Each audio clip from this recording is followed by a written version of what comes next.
Good morning दोस्तों, स्वागत है आपका आज के मुख्य समाचारों में। जी हां दोस्तों, आपको यहां पर देखने को मिलेंगी सुबह से लेकर शाम तक की तमाम बड़ी खबरें, मुख्य समाचार, ब्रेकिंग न्यूज़ अपडेट्स के रूप में। तो दोस्तों, आप सभी लोगों से रिक्वेस्ट है इस वीडियो को ज़्यादा से ज़्यादा लाइक और शेयर करें। तो दोस्तों, सीधे चलते हैं आज की पहली बड़ी खबर की ओर। संसद में खत्म होगा गतिरोध, सोमवार को महंगाई पर लोकसभा में चर्चा करा सकती है सरकार। जी हां दोस्तों, संसद में सत्ता पक्ष और विपक्ष के बीच जारी गतिरोध के बीच सरकार महंगाई पर सोमवार को लोकसभा में चर्चा करा सकती है। निचले सदन में इसके लिए शिवसेना नेता विनायक रावत और कांग्रेस नेता मनीष तिवारी ने नोटिस दिया। वहीं राज्यसभा में सरकार मंगलवार को चर्चा करा सकती है। दोस्तों, मौजूदा मानसून सत्र में बमुश्किल कामकाज हो पा रहा है। लोकसभा में विपक्षी सांसदों के खिलाफ हुई कार्यवाही से सरकार और विपक्ष के बीच जारी गतिरोध और गहरा चुका है। विपक्ष का कहना है कि सरकार चर्चा से भाग रही है, वहीं सत्ता पक्ष का कहना है कि सरकार हर मुद्दे पर चर्चा के लिए तैयार है और विपक्ष ही चर्चा नहीं चाहता।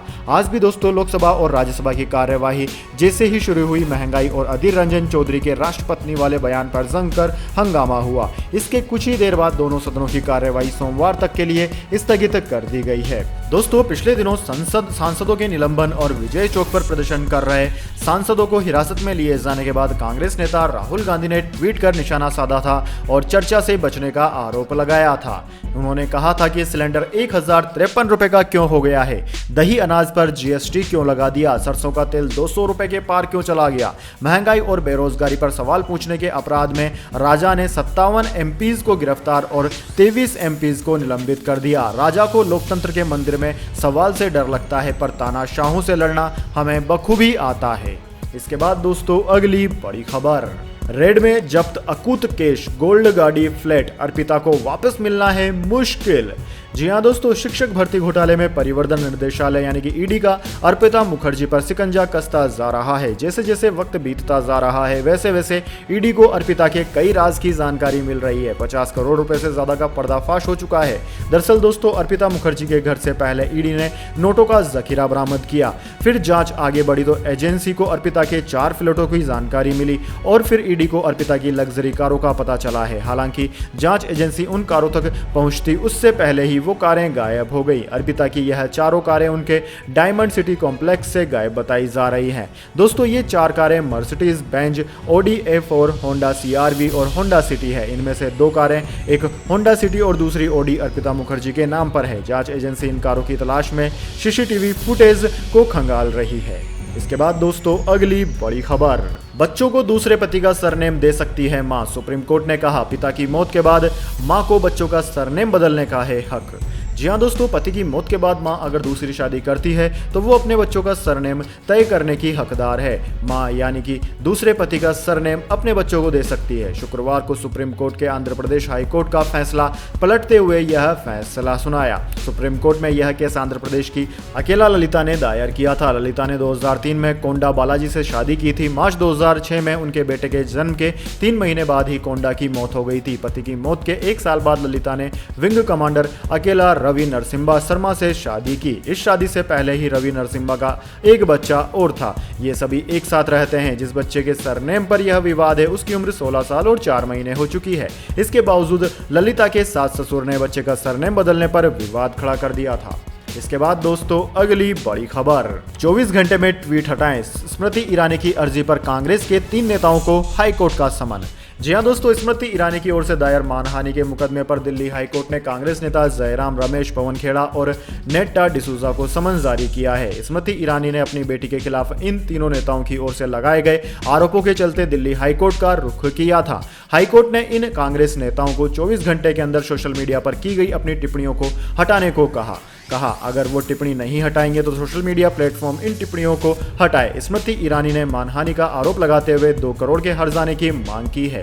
इस मामले में जस्टिस मिनी पुष्करणा ने कहा कि पहली नजर में मुझे लगता है कि बिना तथ्यों के पड़ताल किए ये आरोप लगाए गए हैं। इससे वाकई शिकायतकर्ता की प्रतिष्ठा को नुकसान पहुंचा है। लिहाजा court Twitter, YouTube, Facebook, Instagram पर मौजूद प्रेस कॉन्फ्रेंस में लगाए गए आरोपों को हटाने का निर्देश दे रहा है। इसके बाद दोस्तों, अगली बड़ी खबर।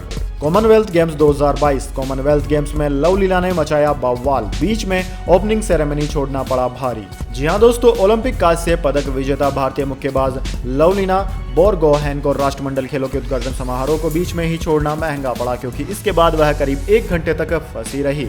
उद्घाटन समारोह गुरुवार रात को लगभग 2 घंटे तक चला और लवलीना ने भारतीय मुक्केबाजी दल के एक अन्य सदस्य मोहम्मद हुसामुद्दीन के साथ अलेक्जेंडर स्टेडियम से खेलगांव के लिए जल्दी निकलने का फैसला किया। लवलीना से जब पूछा गया कि उन्होंने समारोह को बीच में क्यों छोड़ा तो उन्होंने पीटीआई से कहा कि हम सुबह अभ्यास करना चाहते थे, क्योंकि इसके एक दिन बाद हमारा मुकाबला है। समारोह चल रहा था और हमने तब निकलने का फैसला किया। हमने टैक्सी उपलब्ध कराने को कहा, लेकिन हमें बताया गया कि टैक्सी उपलब्ध नहीं है। इस वजह से कई घंटों तक हम फंसे रहे। इसके बाद दोस्तों अगली बड़ी खबर, कॉमनवेल्थ गेम्स 2022 बैडमिंटन में भारत ने पाकिस्तान को चटाई धूल, पहले 3 मैचों में धो डाला। जी हां दोस्तों, पीवी सिंधु ने विमेंस सिंगल के अपने मुकाबले में पाकिस्तान की महूर को 21-7, 21-6 से हरा दिया। इस तरह भारत ने 3-0 की बढ़त के साथ दूसरे राउंड में जगह बना ली। हालांकि दोस्तों बाकी बचे 2 मैच भी खेले जाएंगे। बर्मिंघम कॉमनवेल्थ गेम्स 2022 के पहले दिन बैडमिंटन मिक्स्ड टीम इवेंट्स में भारत के सामने पाकिस्तान की टीम थी। दरअसल दोस्तों पिछले कॉमनवेल्थ गेम्स में भारत ने इस इवेंट का गोल्ड मेडल अपने नाम किया था। वहीं इस बार भी भारत को मजबूत दावेदार माना जा रहा है। वहीं दोस्तों इसके बाद कदम्बी श्रीनाथ ने भी पाकिस्तानी जोड़ी को 21-9 से हरा दिया। इसके बाद दोस्तों अगली बड़ी खबर, प्रधानमंत्री नरेंद्र मोदी ने लॉन्च किया देश का पहला बुलियन एक्सचेंज। जी हां दोस्तों, प्रधानमंत्री नरेंद्र मोदी ने शुक्रवार को सूरत में देश के पहले इंटरनेशनल बुलियन एक्सचेंज IIBX का उद्घाटन किया। यह देश का पहला इंटरनेशनल बुलियन एक्सचेंज है। यह एक्सचेंज गुजरात के GIFT सिटी यानी कि Gujarat international finance tech city में स्थित है। दोस्तों प्रधानमंत्री नरेंद्र मोदी ने इस मौके पर Gujarat international finance tech city में एक एग्जीबिशन को भी देखा। उन्होंने इस मौके पर कहा कि पिछले 8 वर्षों में देश ने वित्तीय समावेशन की एक नई लहर देखी।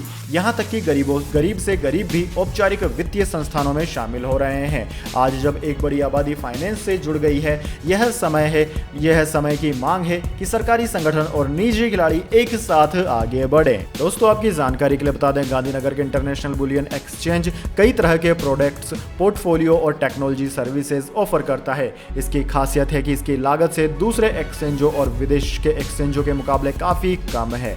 बुलियन एक्सचेंज में ट्रेडर सोने और चांदी के डेरिवेटिव्स में काम कर सकते हैं। इसके बाद दोस्तों अगली बड़ी खबर, उद्धव ठाकरे की शिवसेना को लगा बड़ा झटका, भतीजे निहार ने थामा एकनाथ शिंदे का गुट। जी हां दोस्तों, शिवसेना नेता उद्धव ठाकरे के भतीजे और दिवंगत बिंदु माधव ठाकरे के बेटे निहार ठाकरे ने शुक्रवार को शिवसेना के बागी नेता से महाराष्ट्र के मुख्यमंत्री बने एकनाथ शिंदे से मुलाकात की और उन्हें अपना समर्थन दिया। शिवसेना संस्थापक बालासाहेब ठाकरे के पोते निहार मुंबई में वकील के तौर पर काम करते हैं। उनके पिता बिंदु माधव की 1996 में एक दुर्घटना में मृत्यु हो गई थी। पिछले महीने एकनाथ शिंदे तथा शिवसेना के 39 अन्य विधायक और 10 निर्दलीय विधायकों ने ठाकरे के खिलाफ विद्रोह कर दिया था, जिससे महाराष्ट्र की शिवसेना राष्ट्रवादी कांग्रेस पार्टी कांग्रेस के गठबंधन वाली महाविकास अघाड़ी सरकार गिर गई थी, जिसका नेतृत्व उद्धव ठाकरे कर रहे थे। बाद में एकनाथ शिंदे और देवेंद्र फडणवीस ने 30 जून को क्रमशः मुख्यमंत्री एवं उप मुख्यमंत्री पद की शपथ ली। हालांकि दोस्तों निहार के शिंदे खेमे में शामिल होकर राजनीति में पदार्पण करने की संभावना नहीं है, लेकिन इसे एक महत्वपूर्ण कदम के रूप में देखा जा सकता है। इसके बाद दोस्तों अगली बड़ी खबर, दिल्ली में मंकी पॉक्स के पहले मरीज की हो गई पहचान, देखकर डॉक्टर के भी उड़ गए हैं होश। जी हाँ दोस्तों, दिल्ली में 31 साल का एक शख्स पश्चिम बिहार में रहता है। 16 जुलाई को वो जब डॉक्टर ऋचा के पास पहुंचा तो पिछले 4 दिनों से बुखार था। हाथों पर और जेनिटल्स के हिस्से पर लाल दाने आने लगे थे। इस व्यक्ति को शक था कि इसे चिकन पॉक्स है, लेकिन जब ये डॉक्टर ऋचा चौधरी के पास पहुंचा तो उन्हें ये चिकन पॉक्स नहीं लगा। उन्होंने उसे दवा देकर 5 दिन बाद वापस आने को कहा। 5 दिन बाद जब मरीज लौटा तो डॉक्टर ऋचा ने देखा कि लाल निशान बढ़ गए हैं, दाने और बड़े हो चुके हैं और हथेलियों और चेहरों पर भी फैल गए हैं। मरीज ने बताया कि उसने कोई विदेश यात्रा नहीं की है, हालांकि वो कुछ दिन पहले हिमाचल प्रदेश से लौटा था। इस बार डॉक्टर ऋचा ने तमाम लिटरेचर भी देखा और उन्हें समझ आया कि ये ऐसे दाने हैं जो उन्होंने अपनी 12 साल की प्रैक्टिस में पहले कभी नहीं देखे। ये चिकन पॉक्स या स्मॉल पॉक्स नहीं। उन्हें शक हुआ कि ये मंकी पॉक्स लग रहा है। दोस्तों अच्छी बात यह रही कि बुखार होते ही मरीज ने कोरोना काल से सबक लेते हुए खुद को आइसोलेट कर लिया था, इसलिए उसके परिवार में कोई संक्रमित नहीं हुआ। लेकिन सरकार की गाइडलाइंस के हिसाब से इसकी पुष्टि करने के लिए टेस्ट केवल सरकारी सरकारी लैब में ही हो सकता था। हालांकि डॉक्टर रिचा को अब तक यकीन हो चुका है कि ये मंकी पॉक्स ही होगा। उन्होंने मरीज को समझाया कि लोकल सरकारी डॉक्टर को बताना जरूरी है। डिजास्टर सर्विलांस ऑफिसर को सूचना दी गई। उसके बाद मरीज को तुरंत प्रभाव से लोकनायक अस्पताल में शिफ्ट कर दिया गया। दोस्तों 22 जुलाई शुक्रवार को मरीज के सैंपल को national institute of virology Pune भेजा गया। रविवार सुबह ही वहां से टेस्ट के जरिए कंफर्म हो गया कि मरीज को मंकी पॉक्स ही है। दोस्तों आपकी जानकारी के लिए बता दें, संक्रमित जानवरों से मंकी पॉक्स उनकी बॉडी फ्लूइड्स और मांस के संपर्क में आने या फिर खाने से फैलता है। संक्रमित जानवरों और कच्चे मीट को ना खाएं। इंसान से इंसान में भी मंकी पॉक्स फैल रहा है।